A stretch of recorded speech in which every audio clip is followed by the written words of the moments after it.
আপনি একজন মনে মানুষের আশা আসছেন। জি ভাই, একটা মনের মানুষের আশায় আইছি প্রতিবেদনে। কারণ এই বয়সে ভাই অনেক কষ্ট করতেছে, অনেক ছোট থেকে অনেক কষ্ট করে বড় হয়েছি। বাবা চলে যাওয়ার পরে মা আগে কাজ করে খায়, তখন মাও শরীর খারাপ, অসুস্থ। এখন নিজেরই অনেক কষ্ট করে ঘর ভাড়া, সংসার খরচ, ছোটো বোনের মাদ্রাসায় পড়াইতে হয়, সব কিছু নিয়ে অনেক কষ্টের মধ্যেই আছি ভাই। নাম জানি কি বললেন? খাদিজা। খাদিজা। জি। তো আজকে আপনি প্রতিবেদনের সামনে আপনি কেন কেন আসা? আইসি ভাই, বললাম তো একজন মানুষের আশা, সেই রকম একজন মানুষ যদি পাই পাশে দাঁড়ানোর মতন, যে আমার দুঃখ সুখের পাশে থাকবে, দুঃখী সুখী সবসময় আমার সাথে থাকবে, কখনো ছাড়া যাইব না। প্রবাসী ছেলে নাকি দেশি ছেলে সে ভাই পছন্দ? প্রবাসী হোক আর দেশি হোক, মানুষ তো মানুষই, প্রবাসী আর দেশি বলতে তো কিছু নেই। কোন সমস্যা নেই। জি না।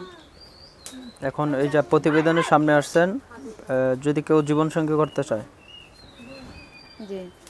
এই কারণে আসছেন প্রতিবেদনে? জি ভাই, যদি একজন মানুষ পাই, কারণ ভাই গরিব তো, তাই যারা গরিব ভাই তাদের হাজার টাকা, মনে করো যাদের টাকা পয়সা আছে তাদের মেয়ে যদি কালো পেতনিও হয়, তারে ভালোবাসা তারে বিয়া করে। আর যে বড় লোক গরিব, তার চেহারা যদি রূপ অনেক সুন্দরও হয়, তারে মানুষ বিয়া করে না।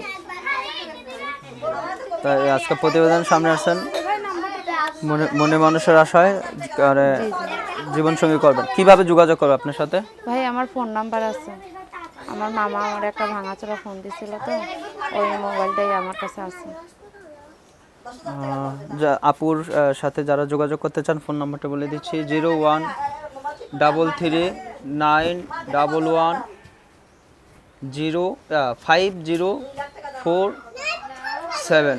নাম্বারটা আবারও বলছি, 0133915047। এটা আপনার নাম্বার? জি এটা ইমো বা হোয়াটসঅ্যাপ কেউ যদি ভিডিও ভাই, কল? এই যে আমার মামা আমার এই মোবাইল ফোনটা দিছিল, অনেক নষ্ট, তো হ্যাং করে, তারপরেও টাচ মোবাইলই, ইমো খোলা আছে। খোলা আছে? জি, ইমো খোলা আছে টাচ মোবাইলে, কিন্তু আসলে মোবাইলটার সমস্যা আছে, ক্যামেরার সমস্যা, হ্যাং করে এইরকম। কেউ যদি যোগাযোগ করতে চান, ফোন নাম্বারটিতে যোগাযোগ করেন। বিদায় নিচ্ছি।